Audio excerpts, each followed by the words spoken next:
మహాగణుడైనటువంటి యేసయ్య ఉన్నతమైన నామమును బట్టి ప్రియ దేవుని బిడ్డలు ఆత్మీయులైన మీ అందరికీ దేవుని పెరట హృదయపూర్వకమైనటువంటి వందనాలు తెలియజేస్తూ ఉన్నాను.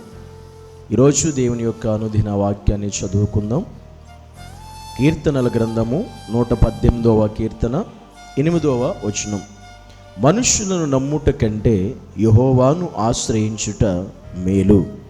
దేవుని వాక్యం మనతో ఈరోజు మాట్లాడుతున్నట్టు విషయం, ఎవరిని ఆశ్రయించుట మేలు అని ఈరోజు దేవుడు మనతో మాట్లాడుతున్నట్టే, మనుషులను నమ్మడం కంటే యెహోవాను ఆశ్రయించడం మనకి చాలా మేలు. ఈ విషయం దేవుడు ఎప్పుడో కొన్ని వేల సంవత్సరాల క్రితమే దేవుడు మనుషులతో చెప్పాడు. కానీ మనిషి ఎప్పటికప్పుడు మోసపోతూ ఉంటాడు. ఒకసారి కాదు, అనేక సందర్భాల్లో మనిషి మోసపోతూనే ఉంటాడు. ఎందుకంటే ఎవరిని ఆశ్రయించాలో మనిషికి జ్ఞానము లేదు గనుక దేవుడు చెబుతున్నాడు, నువ్వు మనుషులను ఆశ్రయించొద్దు. దేనికి కూడా, ఏ పరిస్థితికి కూడా నువ్వు మనుషుల మీద ఆధారపడకు, మనుషుల్ని ఆశ్రయించుకో. మనుషులు నమ్మడం కంటే దేవుని నమ్ముకో. దేవుడు కార్యం చేస్తాడు, దేవుడే ద్వారం తెరుస్తాడు. అంతేకాని మనుషులు ఏంటంటే ఎప్పటికీ కూడా మనుషుల్ని నమ్ముకుని మోసపోతూ ఉంటారు. ఎందుకంటే బైబిల్లో అనేక మంది భక్తులు ఉన్నారు, వారు మనుషుల మీద ఆధారపడి మనుషులను నమ్ముకుని దేవుని పక్కన పెట్టారు. వారి జీవితాలు పతనమైపోయాయి, పాడైపోయాయి, దిగజారిపోయాయి. మరలా తిరిగి లేవకుండా వారి జీవితాలు పతన వ్యవస్థలోకి వెళ్ళిపోవడం మనం చూస్తూ ఉన్నాం.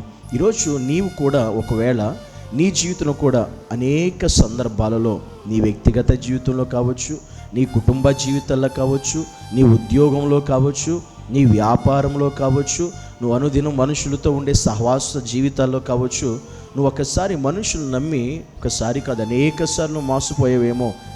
ఈయనెందుకు నమ్మానా, నేను మోసపోయానే, ఈ కుటుంబాన్ని ఎందుకు నమ్మానా, నేను మోసపోయానే అనే పరిస్థితి నీ జీవిత రోజు అలా మోసపోయి నువ్వు చాలా ఏడుస్తూ కృంగిపోతూ నువ్వు చాలా బాధపడుతున్నటువంటి పరిస్థితి నీ జీవితంలో ఉండొచ్చు. దేవుడే నీతో మాట్లాడుతున్నాడు, నువ్వు ఎవరిని ఆశ్రయించటం మేలు, నువ్వు ఎవరిని ఆశ్రయించావు అనేది ఒకసారి జ్ఞాపకం చేసుకో. దేవుడు అంటున్నాడు, నువ్వు మనుషుని ఎందుకు ఆశ్రయంగా చేసుకుంటున్నావు, దేవుణ్ణి ఆశ్రయంగా చేసుకోవాలి. మనుషుని ఎందుకు నమ్ముతున్నావు, దేవుణ్ణి నమ్మాలి. ఎందుకంటే మనుషులు ఈరోజు మంచిగా ఉంటారు, రేపు మంచిగా ఉండరు. ఈరోజు మంచిగా మాట్లాడతారు, రేపు మంచిగా మాట్లాడరు. నువ్వు నచ్చితే ఒకలా ఉంటారు, నువ్వు నచ్చకపోతే ఇంకోలా ఉంటారు. నువ్వు వాళ్ళకి నచ్చింది చేస్తే ఒకలా ఉంటారు, వాళ్ళకి నచ్చనిది ఏదైనా నీ మాటకి తీరు కావచ్చు, నీ ప్రవర్తన కావచ్చు అంటే వారు మారిపోతారు. అందుకే ఎప్పుడు మనం మనుషులు నమ్మకూడదు. అన్ని వేళల్లో, అన్ని సమయాల్లో మార్పు లేని దేవుడు, మారని దేవుడైనా, నమ్మదగిన వాడైనా యేసయ్యను మాత్రమే నమ్ముకోవాలి అని దేవుని వాక్యం చెబుతుంది. ఎందుకు అని అంటే, రాజులు నమ్మి మోసపోయిన వారు బైబిల్లో ఉన్నారు, అధికారులు నమ్మి మోసపోయినటువంటి వారు ఉన్నారు, ధనాన్ని నమ్మి మోసపోయినటువంటి వారు ఉన్నారు, బహుమానాలను నమ్మి మోసపోయినటువంటి వారు చాలామంది ఉన్నారు, ఆ రకాల అందాన్ని చూసి మోసపోయిన వారు ఉన్నారు. ఈరోజు నీవు కూడా నీ కుటుంబంలో ఒకవేళ డబ్బును చూసి నువ్వు కూడా మోసపోయావేమో, డబ్బు ఆశపడి మోసపోయి నీ జీవితాన్ని పాడు చేసుకున్నావేమో, ఒక అందాన్ని చూసి మోసపోయి నీ జీవితాన్ని పాడు చేసుకున్నావేమో, నీ లైఫ్ను కూడా ఈరోజు ఎందుకు పనికిరానిదిగా నువ్వు చేసుకున్నావేమో ఒకసారి ఆలోచించు. మనిషిని నమ్మి ఆ మనిషి నిన్ను మోసం చేస్తే ఇప్పుడు చాలా బాధపడుతున్నావేమో, ఆ మనిషి నీకు చేసిన ద్రోహాన్ని బట్టి, చేసిన మోసం. అయ్యో నమ్మని మంచివాడని నన్ను మోసం చేశాడే, మంచిదని నమ్మనే నన్ను మోసం చేసిందే అని ఈరోజు నువ్వు బాధపడుతున్నావేమో. నీతోనే దేవుడు మాట్లాడుతున్నాడు, ఇక మనుషుల్ని నమ్మడం మాని దేవుని నమ్మడం మొదలుపెట్టు. మనుషులు నమ్ముట కంటే యెహోవాను ఆశ్రయించుట నీ జీవితానికి చాలా మేలు, అది ఆశీర్వాదం. కానీ ఈరోజు ఎవరిని ఈ భూమి మీద ఎవరు నమ్మదగిన వారు లేరు అని బైబిల్ చెప్తుంది మనకి. నమ్మదగిన వాడు ఒక్కడే, మన ప్రభువైన యేసుక్రీస్తు ఒక్కడు మాత్రమే. ఆ నమ్మదగిన దేవుని నువ్వు ఎప్పుడైతే కలిగి ఉంటావో జీవితంలో నువ్వెప్పుడు మోసపోవు. అందుకే దేవుడు అంటాడు, మోసపోకుడి, దేవుడు వెక్కిరింపబడడని. ఎందుకంటే చాలామంది మేము నా తల్లిదండ్రులని మోసం చేసామనుకుంటారు కొంతమంది, లేదా కట్టుకున్న భార్యని మోసం చేసామనుకుంటారు కొంతమంది, లేదా నా తోబుట్టుల్ని మోసం చేస్తాను అనుకుంటారు కొంతమంది, భర్తని మోసం చేస్తాను అనుకుంటారు. ఇలాగా ఒక్కొక్కరు ఒక్కో రీతిగా మోసపోతూ ఉన్నారు. కానీ ఎవరిని మోసం చేయరు, వారే మోసపోతారు.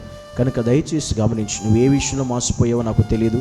ఉద్యోగం విషయంలోనా, వ్యాపారంలోనా, నీ యొక్క చదువులోనా, లేదా నువ్వు ఉన్న స్థలంలోన నీ యొక్క వ్యక్తిగత జీవితాల్లోనైనా ఈ లోకం అనే ప్రేమ అనేటువంటి జీవితాల్లో మోసపోయేవేమో నమ్మి, దయచేసి ప్రియ సహోదరి దేవుడు ఈరోజు మాట్లాడుతున్నాడు. నువ్వు మనుషులను నమ్మి పక్కన పెట్టు, మనుషులను ఇంకా నమ్మొద్దు. దేవుడే నీకు నమ్మదగిన దేవుడుగా నీ జీవితంలో ఉండాలి. ఆ నమ్మదగిన దేవుడే నిన్ను నడిపిస్తాడు, బలపరుస్తాడు, చేయూతనిస్తాడు, లేవనెత్తుతాడు, స్థిరపరుస్తాడు, నీ జీవితాన్ని మరలా ఒక ఆశీర్వాదకరంలోకి తీసుకెళ్తాడు. కనుక ఇక నుంచి అయినా నువ్వు గ్రహించి మనుషుల వైపు కాకుండా దేవుని మీద నమ్మకం పెట్టుకుని జీవించే గొప్ప జీవితం ఈరోజు నుంచి దేవుడు మనకు అనుగ్రహించునుగాక. ఆమేన్. ప్రార్థన చేసుకుందాం. పరమ తండ్రి అయిన దేవ, జీవాధిపతి యేసయ్య, నీకు వందనాలు. ఈరోజు నీ వాక్యమును బట్టి మాతో మాట్లాడినందుకు నిజమే, నేను అనేక సార్లు మోసపోయాను, అనేక సందర్భాల్లో మోసపోయాను ప్రభా. పలానా వ్యక్తిని నమ్మి, పలానా కుటుంబాన్ని నమ్మి, పలానా మనిషిని నమ్మి, పలానా పరిస్థితులను నమ్మి అవి మోసపోయాను. యేసయ్య, నన్ను క్షమించి. ఇప్పటికీ నా జీవితం సరిలేదు, పరిస్థితులు బాగోలేదు. కనుక ఈరోజు నీవే నాతో మాట్లాడావు. నేను ఇంకెవ్వరిని నమ్మను, నిన్ను మాత్రమే నమ్ముతాను యేసయ్య అని ప్రభు. ఎవరైతే నాతో పాటు ఏకీభవించి ఈ ప్రార్థనలతో ఏకీభవించి ఏ సహోదరి అయితే, ఏ సహోదరుడైతే ప్రార్థిస్తున్నారో తండ్రి, ఆ కుమార్తెను బట్టి నేను ప్రార్థిస్తున్నాను, ఆ కుమారుని బట్టి నేను ప్రార్థిస్తున్నాను ప్రభా. వారు మోసపోయిన ఎంతైతే మోసపోయారో, ఎవరి ద్వారా మోసపోయారో అంతకు రెట్టింపు కృప, దీవెన, ఆశీర్వాదం, మేలు నీ బిడ్డల జీవితాల్లో కలుగునుగాకని ప్రార్థిస్తూ ఉన్నాను ప్రభా. అట్టి నమ్మకం నీ మీద పెట్టుకుని బ్రతికే జీవితాన్ని ఈ దినం మొదలుకొని నీ బిడ్డలకి దయచేసి, నీ బిడ్డల కొరకు నూతనమైన మార్గాలు తెరవమని యేసయ్య నామమును బట్టి ప్రార్థించి వేడుకుంటున్నాము తండ్రి. ఆమేన్.